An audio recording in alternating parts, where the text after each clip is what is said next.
छोटी सी कहानी सुनाता हूँ, काल्पनिक कहानी। एक लड़का था, वो रोज मंदिर जाता था। उसके परिवार में सब दुखी थे, सब परेशानी में थे।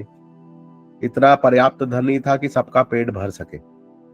वो रोज भगवान के पास जाता था और हाथ जोड़ के प्रार्थना करता था कि भगवान, मैं अपने लिए कुछ नहीं मांगता हूँ, मैं मेरे परिवार के लिए मांग रहा हूँ। मेरे पिताजी को सुखी कर दो।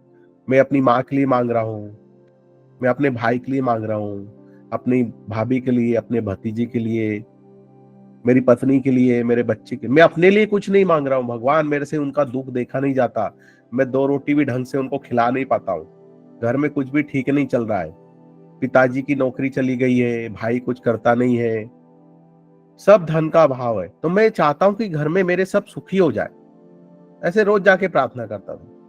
तो एक दिन तो अड़ के बैठ गया बिल्कुल कि आप भगवान, जब तक संतोषजनक कोई उत्तर नहीं मिलेगा मैं यहाँ से जाऊंगा नहीं।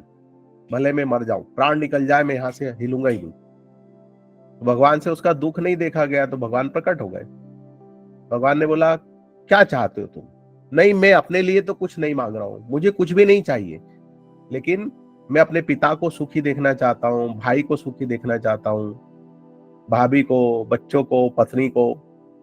भगवान ने बोला, ठीक है, तुम घर पहुंचोगे तब तक सब सुखी हो जाएंगे। तथास्तु। वो घर आया तो तब तक काया पलट हो गई थी। पिताजी जो है हर 15-20 दिन में एक लॉटरी निकालते रहते थे, तो उनकी लॉटरी लग गई। ये घर पहुंचा उसके पहले ही 1 आध करोड़ की पिताजी की लॉटरी लग गई। भाई की जो पत्नी थी, भाभी थी, उनका कोई रिलेटिव गुजर गया और लाखों करोड़ों की संपत्ति फोन पे पता चल गई कि छोड़ के गया। पत्नी के जो है पत्नी की भी जो है माँ बाप की तरफ से कुछ गिफ्ट आ गया। कोई केस वेस चल रहा था, वो संपत्ति छूट गई। तो फिर पत्नी के माँ बाप ने लड़की को बोल दिया कि इतना पैसा हम तुमको पहुंचा देंगे, हम क्या करेंगे, हमको तो इतना चाहिए था। बच्चा स्कूल गया था तो उसका स्कॉलरशिप में नाम लग गया, तो एजुकेशन फ्री हो गया। फीस भरने के भी पैसे नहीं थे। अभी उल्टा उसको स्कॉलरशिप स्कॉलरशिप मिल गई, और कोई डोनेटर मिल गया। गोद ले लेते ना, कोई कोई स्कूल में आया था, कोई नेता वेता, उसने गोद ले लिया। उसने बोला इसके सब, बोले कॉलेज तक की पढ़ाई का खर्चा, इसका ड्रेस का, इसका खर्चे का सब मेरी तरफ। वो खुशी खुशी घर आया, उसने मम्मी को बताया, मम्मा मम्मा मेरे साथ ऐसा हुआ, लॉटरी लग गई। सब खुश। घर गया, देखा तो सबकी चाल बदली, आंखों में चमक, सबके रंग बदले हुए, एकदम सब मस्ती में। इससे पूछा, क्या किया दिन भर? तो रोज टिफिन लेके जाता है। फिर रोज टिफिन लेके जाता था, मंदिर में बैठ के पूजा पाठ करता था, टिफिन खा के आ जाता था। नौकरी लगी क्या? नहीं, बोले मेरी तो कोई नौकरी नहीं लगी। सबने अपनी अपनी कहानी बता दी। तो उसको याद आ गया कि भगवान जी ने मुझे बोला था, मैंने भगवान को बोला था घर में सब सुखी हो जाए मेरे। सब सुखी हो गए। अब 2-4-10 दिन तो चला, ये रोज निकलता था कि कोई नौकरी वोकरी तो लगी नहीं। महीने 2-4 महीने चला बढ़िया आनंद के साथ। फिर बाप उसको बोलने लगा, बैठा बैठा खाते रहता है, कुछ कमाता क्यों नहीं है? भाई भी बोलने लगा, सब मैं ही करते रहता हूँ, खर्चा उठाता हूँ, तो कुछ करता क्यों नहीं है? बीबी बोलने लगी, मेरे मायके से सब कुछ आया है, तुम्हारा क्या है? बेटा बोलने लगा, मैं तो बेटा तुम्हारा हूं मेरा, लेकिन सारा खर्चा तो स्कूल उठाती है, तुम करते क्या हो मेरे लिए? कभी एक चॉकलेट भी मेरे लिए अपने पैसे से लेके नहीं आते। सब इसको टॉर्चर करने लग गए। फिर गया मंदिर में, फिर रोने गाने लगा। भगवान प्रकट हो गए, भैया आप क्यों रो रहा है? तूने तो जो बोला था अब दे दिया सब। नहीं, सब दिया, लेकिन सब मुझे अभी ऐसे करते। तो फिर क्या चाहते हो तुम? नहीं, इसमें मैं तो कहीं नहीं हूं, मेरे द्वारा सुखी होना चाहिए थे ना वो लोग। अब ध्यान से सुनना आप। सब सुखी तो हुए, मैं चाहता था सब सुखी हो, लेकिन मेरे द्वारा सब सुखी हो, मैं तो इसमें कहीं हूं ही नहीं। तो भगवान ने बोला कि तुम सबको सुखी नहीं चाहते थे, सिर्फ तुम अपने अहंकार को पुष्ट करना चाहते थे। अगर सब सुखी हो गए तो तुम सुखी हो जाओ। तो सब सुखी हो गए फिर भी तुम दुखी हो, क्योंकि तुम्हारे अहंकार की पुष्टि नहीं हो रही है, तुम बीच में नहीं हो। तो ऐसे सबकी जीवन की कहानी है। हम कुछ भी करना चाहते हैं, हम क्या बोलते हैं, हमारा उद्देश्य तो बहुत ऊंचा है, बहुत अच्छा है, फिर भी पूरा नहीं हो रहा है। हम अपने लिए थोड़ी मांगते हैं कुछ, उद्देश्य महान है, भगवान का काम करेंगे, गुरु का काम करेंगे, रोज प्रार्थना करते हैं, गुरु का काम करेंगे, गुरु का काम हो गया फिर भी दुखी है। बोले क्यों? गुरु का तो काम हो गया पर मैं नहीं हूं ना बीच में, कहीं मेरा नाम नहीं है।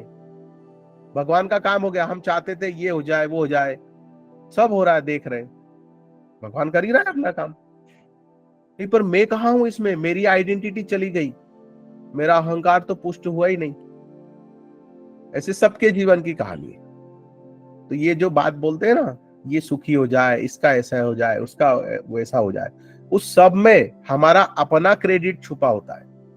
हमको क्रेडिट चाहिए, एक्चुअली कहीं किसी को कुछ देना नहीं है हमको, बस क्या करने से हमको क्रेडिट मिले। अब वो इस लेवल तक पहुंच चुका है कि आप देखते होगे समाज में, पेड़ लगाओ, एक दिन आता है, एक मंत्री आता है, एक नेता आता है, सोसाइटी के 20-25 लोग इकट्ठे होते हैं, लिखते हैं 1 लाख पेड़ लगाए।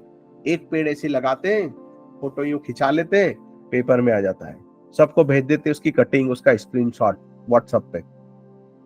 1 लाख पेड़ लगाए, कितने जगह? 4 भी नहीं जगह होंगे। बारिश जाने के बाद दूसरी बारिश आते आते सब सूख गए। अनाथ आश्रम में व्हील चेयर बांटेंगे, 500 व्हील चेयर। सबसे पहले पेंटर को बुलाते हैं, उसको झापते हैं, तूने ये नाम गलत लिखा, ढंग से लिख, मेरा नाम ऐसा नहीं है। वो व्हील चेयर पे नाम इसकी तरफ से उसकी तरफ से। 50 व्हील चेयर बांटते हैं, 500 व्हील चेयर का एड छपवा देते हैं पेपर में, न्यूज 500 व्हील चेयर बांटी, 50 दे देते हैं, फंक्शन के बाद में उसमें से और 20 वापस करवा देते हैं। CSR फंड डोनेशन देते हैं बड़ी बड़ी कंपनियां, ये संस्था को चलाने के लिए, वो संस्था को चलाने के लिए। पहले से फोन करके बोल देते हैं हम आएंगे, बड़ा फंक्शन करो, खर्चा करो, 10 करोड़ देंगे, बाद में 8 करोड़ हमको पहुंचा देना, 2 करोड़ से तुम्हारा काम चला लेना। न्यूज में, पेपर में, मैगजीन में इस व्यक्ति ने 10 करोड़ रुपए इस संस्था को डोनेशन दिया। दूसरों की मदद के नाम पे पैसे इकट्ठा कर लेते हैं और अपने ही उसमें भजिए तलते रहते हैं उस पैसे से, और बोलते हैं हम आध्यात्मिक हैं, और बोलते हैं हम मदद कर रहे हैं, हम समाज में बदलाव लाना चाहते हैं, देश में बदलाव लाना चाहते हैं, दुनिया को बदलना चाहते हैं। रहने दो बाबा, हाथ जोड़ के मैं बोलता हूं, खुद को बदल लो, मत बदलो दुनिया को, परमात्मा बैठा है। हम किसी को नहीं छल रहे, हम अपने आप को छल रहे हैं, और फिर जीवन में अपने ही सब कुछ घटने वाला है।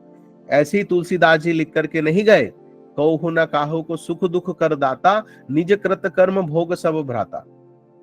जब भोगने का टाइम आता है तो सब पता है कि हम अपने ही कर्म भोग रहे हैं, फिर भी भोगा नहीं जाता, फिर भी चिल्ला चिल्ला देते हैं, ओ बाबा रे, ओ काका रे, ओ मामा रे, ओ भगवान रे, बचा ले रे।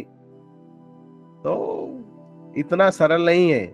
आध्यात्म आध्यात्म बोलना और आध्यात्म पर किताबें पढ़ना, सत्संग करना, ज्ञान बांटना और उसको आत्मसात करना, लाख में करोड़ में एक कोई उसमें से निकल पाता है, उसको समझ पाता है, वरना तो सब आध्यात्म की खाल ओढ़ करके बैठे रहते हैं।